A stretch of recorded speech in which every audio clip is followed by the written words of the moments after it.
On my graduation day, my parents told me I needed to hand over my diploma to my brother since he deserved it more.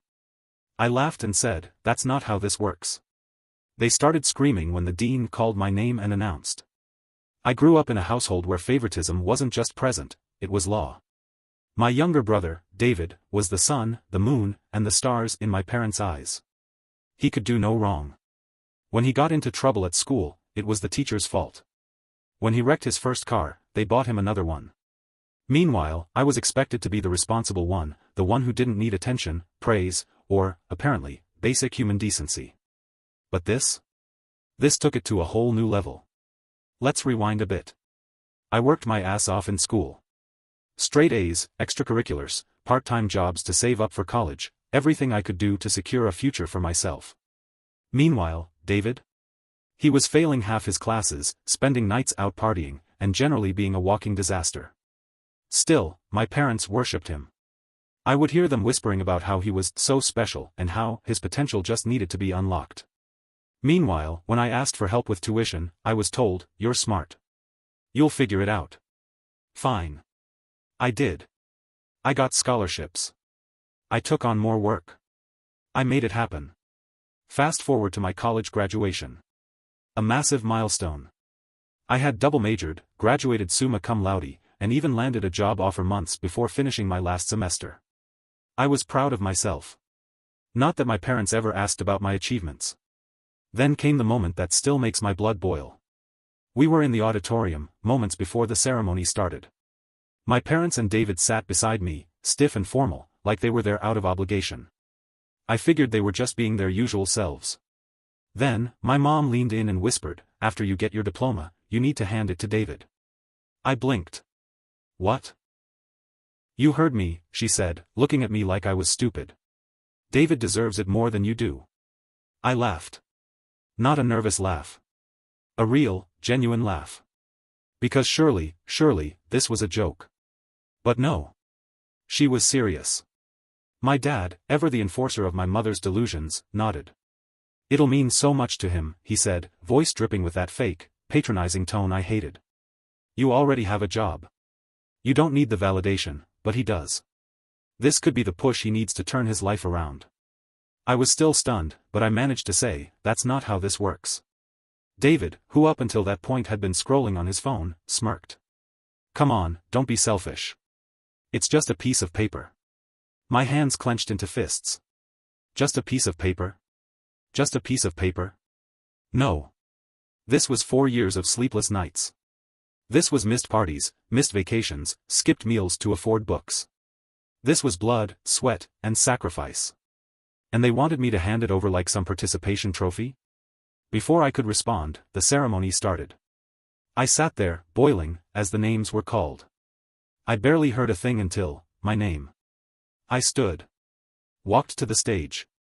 My heart was pounding, but I held my head high. I shook the dean's hand and took my diploma. Then he smiled and turned to the audience. "And I'd like to take a moment to acknowledge something truly special today. This graduate has not only achieved the highest academic honors in their department, but they have also been awarded a full-ride scholarship for their master's degree." The auditorium erupted in applause. I saw my parents' faces drop. David's mouth literally fell open. And then, the final blow, the dean said, "This is an incredibly rare achievement.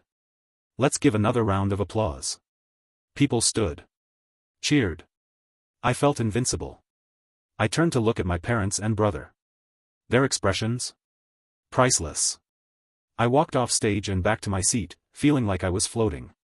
My parents were stiff as statues. David looked like he wanted to throw something. When I sat down, my mom hissed, "You humiliated us." I didn't look at her. I just smiled and whispered, "You did that to yourselves." That should have been the end of it. But no. My parents don't give up that easy. They ambushed me after the ceremony. My mom was practically vibrating with rage. "You need to give the diploma to David." I tucked it under my arm. "You're out of your mind."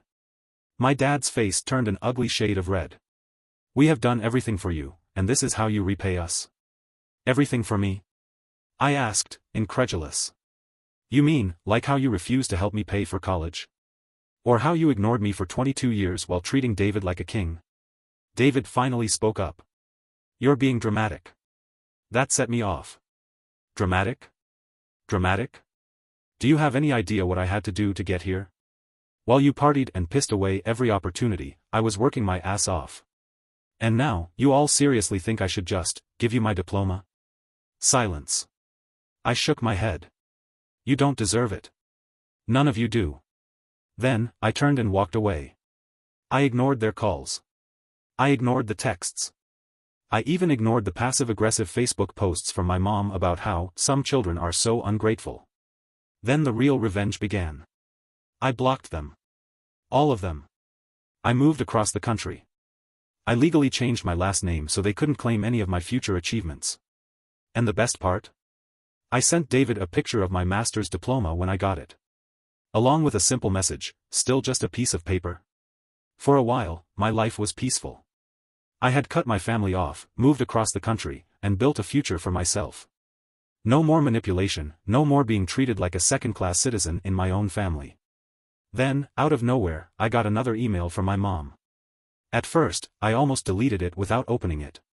But something about the subject line made me pause. Your father is sick. I don't know why I opened it. Maybe some old habit of guilt, maybe curiosity. But the moment I read it, I wished I hadn't. It was long and full of dramatic nonsense. My dad had been diagnosed with some kind of heart condition, and according to my mom, this family needs to be together in difficult times. Then came the real kicker. David is struggling with all of this. He really needs you right now. I closed my laptop so fast I nearly cracked the screen. David needs me? David? The same brother who had never lifted a damn finger for me? Who had laughed when mom and dad demanded I hand over my diploma like it was some kind of party favor? Nope. Not my problem. I deleted the email and went on with my life. Or at least, I tried to. Because a week later, I got home from work, and there was someone sitting on my apartment steps. David. An unwanted reunion. I froze. How the hell did he find me? He stood up, looking like a mess, unshaven, dressed like he had just rolled out of bed, and holding a Starbucks cup like it was the only thing keeping him alive. What the hell are you doing here? I asked. He smirked, that same stupid smirk he always had when he wanted something. Nice place. Expensive, huh? Guess all that hard work paid off. I ignored the jab. How did you find me? Mom. Of course.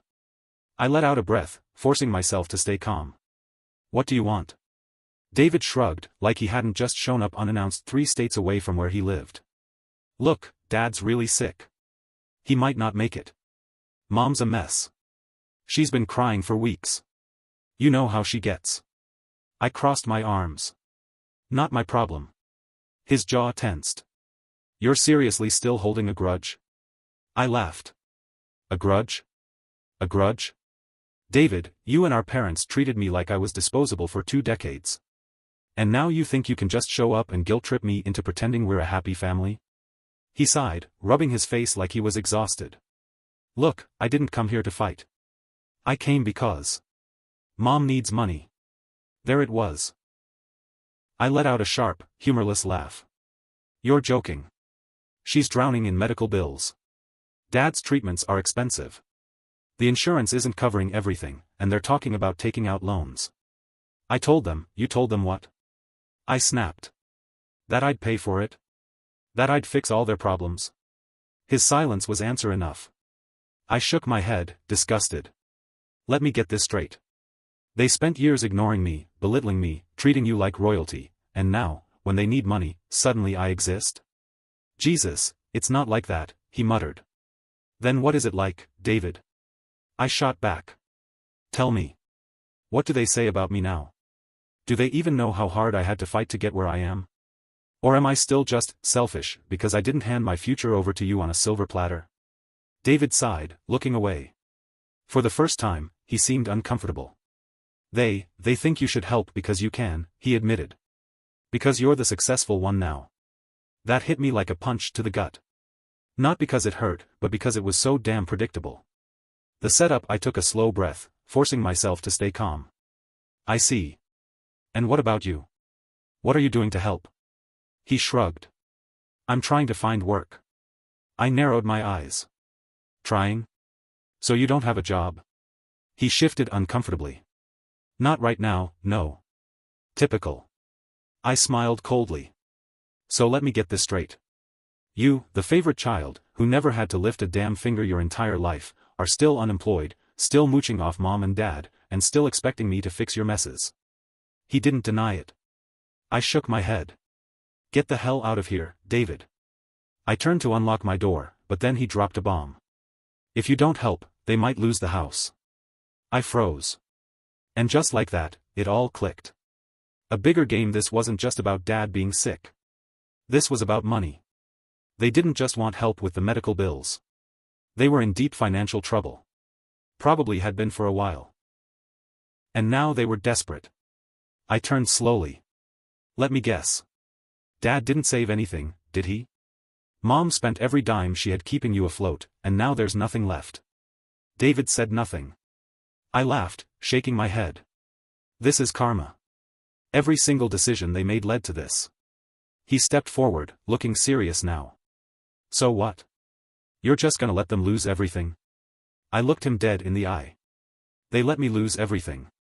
I walked inside. And this time, I locked the door behind me. The next move that night, I couldn't sleep. Not because I felt guilty, I didn't. But because I knew this wasn't over. David never showed up unless there was a plan. And something told me my parents weren't just asking for money. They were expecting it. And if I didn't play this right, they were going to try and take it anyway. A legal surprise. For a while, things were quiet. Too quiet. David left after that night, but I knew it wasn't over. My parents weren't the kind of people to just accept consequences. They had spent their entire lives manipulating situations to get their way, and something told me they were about to try one last move. Then, about a month later, it happened. I got a letter from a lawyer. At first, I thought it was some mistake. Maybe junk mail. But when I opened it, my stomach dropped. It was a legal notice from my parents. They were suing me. For what? Emotional damages and financial abandonment. I had to read it 3 times because it was so absurd I thought I was hallucinating. My parents were actually trying to take me to court because I had refused to provide financial assistance despite being in a position to do so. They had listed things like unpaid medical expenses and lack of familial support as grounds for compensation. I wanted to laugh. I wanted to scream. I wanted to drive straight to their house and throw the letter in their faces. But I didn't. Instead, I called a lawyer. Digging up the dirt, I got on the phone with my attorney, a sharp-as-hell woman named Claire. She read over the letter and laughed out loud. "This isn't going to hold up in court," she said. "It's nonsense. You're not financially responsible for them just because you're their kid. So, what do I do?" I asked. "Well, we could just wait it out and let a judge dismiss it," she said. Or, she hesitated. I leaned forward. Or what? You could go on the offensive. I grinned. "Tell me more." Claire explained that if we really wanted to shut this down, we could dig into their financials. If they were deep in debt, lying on forms, or committing any kind of fraud, we could not only get the lawsuit dismissed but possibly turn it back on them. I had never been one for revenge before. But after everything they put me through, I was more than ready. A house built on lies. Claire started pulling records. And oh, it was a goldmine. Turns out, my parents had been living a financial lie for years. They had taken out multiple loans they never paid back. They had racked up credit card debt in the hundreds of thousands. They had refinanced the house so many times it barely had any equity left. And the kicker? They had been filing for financial aid using my name. Claire found that they had used my social security number to try and take out a loan, one that had been denied because I had already secured my own student loans and scholarships. They were trying to steal my financial identity. I felt sick. David had said they were going to lose the house. Now, I understood why. It wasn't just about Dad's medical bills. It was because they had spent every single dollar they had like money would never run out. And now, they were desperate. Desperate enough to try and sue their own child. The setup: we built a case against them. Claire helped me file a counter-lawsuit for fraud and identity theft. And just like that, my parents' stupid attempt to manipulate me backfired. They were about to lose way more than just their lawsuit. David's panic call. A few weeks later, David called. I let it go to voicemail. Then he texted me. What the hell did you do? I smirked. He called again. This time, I answered. Did you seriously sue Mom and Dad? He demanded. I leaned back in my chair. Yup. He was furious. You're ruining everything, he yelled. They're talking about bankruptcy. They might lose everything. I laughed. They did that to themselves. Are you serious right now? He snapped. They're our parents. They were never my parents, I said coldly. Not in the way that mattered. He was breathing hard. Angry. Desperate. You don't get it, he said. You're putting us all in danger. I froze. What the hell does that mean? David didn't answer right away. And then he whispered something that sent a chill down my spine. They borrowed money from the wrong people. My stomach dropped. David, I said slowly, who did they borrow from? Silence. Then, quietly, I think they're in with the wrong kind of people. I gripped the phone tighter. You mean loan sharks? Not just loan sharks, he said. Worse. People who don't care about the law. I stood up. This wasn't just about money anymore. This was about something bigger. And suddenly, I realized, I might have just started a war I wasn't ready for. The warning David's words echoed in my head. They borrowed money from the wrong people. I paced my apartment, my mind racing. I had assumed my parents were just financially irresponsible, not entangled with criminals. David, I said, forcing my voice to stay calm, who exactly did they borrow from? More silence. Then, very quietly, he muttered a name. A name I recognized. Not because I had ever met the guy. But because I had seen it on the news. A man linked to fraud schemes, extortion, and unofficial debt collection that had turned violent. My parents, in their infinite wisdom, had apparently taken out loans from an actual criminal. And now, they were on the hook for money they couldn't pay back. The homecoming I didn't want to go back. But I also couldn't ignore the feeling in my gut telling me this was going to spiral out of control. So I booked a flight. When I landed, I went straight to my parents' house. The place looked worse than I remembered. The once pristine lawn was overgrown. The driveway had cracks in it. The mailbox was missing. And when I knocked on the door, it took a full minute before my mom opened it. She looked terrible. Bags under her eyes, hair unbrushed, clothes wrinkled. For a moment, she just stared at me, stunned. Then, instead of a greeting, she snapped, "Why are you here?" Not, "Hello." Not, "We missed you." Not even a fake, performative hug. Just hostility. I stepped inside without asking. "I need to talk to Dad." She scoffed. "You've done enough, don't you think?" I ignored her and walked into the living room. And there he was. My father. A man who had never once said he was proud of me. He looked old. Weaker than I remembered. Thinner. There was a cane beside him, and when he turned to see me, his expression hardened. "So, the prodigal child returns," he muttered. I folded my arms. "Cut the crap, Dad. We need to talk about the people you owe money to." That got his attention. He sat up straighter, glancing toward my mother, who looked panicked. "There's nothing to talk about," he said. I laughed. "Oh, really?" Because David seemed to think there was. At the mention of his name, my mom flinched. David was here. And suddenly, I realized something. They were afraid. Not of me. Of him. A house of lies collapsing. David walked in just then, his face tight with frustration. "Why the hell did you come back?" he hissed. "To fix the mess you all made," I shot back. "Tell me the truth. How much do they owe?" David's eyes darted toward my father, then my mother. Nobody spoke. And that's when it clicked.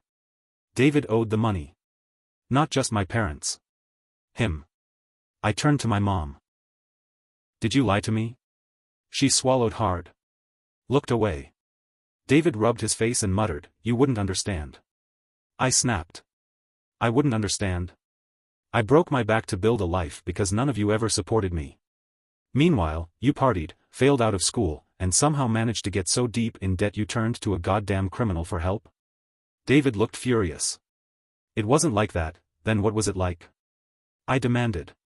"Because from where I'm standing, you are the same selfish asshole you've always been, expecting me to clean up after you." Then, something inside me cracked. I turned to my parents, shaking with rage. All those years, you told me I had to be the responsible one. That I had to work harder because David needed more support. But the truth is, you raised a spoiled, entitled brat who never had to face a single consequence in his life. And now look where that got you. My father stood up, using the cane to keep himself steady. His face was red, furious. We did everything for you, he shouted. I laughed, cold and bitter. Everything? You treated me like I was nothing. You pushed me aside so you could spoil him. And now? Now you need me? My mother was crying now. Real tears. Not guilt. Desperation. You have the money, she whispered. You could help. I felt like I had been punched in the gut. Even now, after everything, she didn't see me as a person. Just a resource. My fists clenched. I would never be free unless I walked away. So I did. I turned. Walked to the door. Opened it. And right before I left, I looked back. This was your choice, I said. Not mine. Then I stepped outside, and for the first time in my life, I felt free.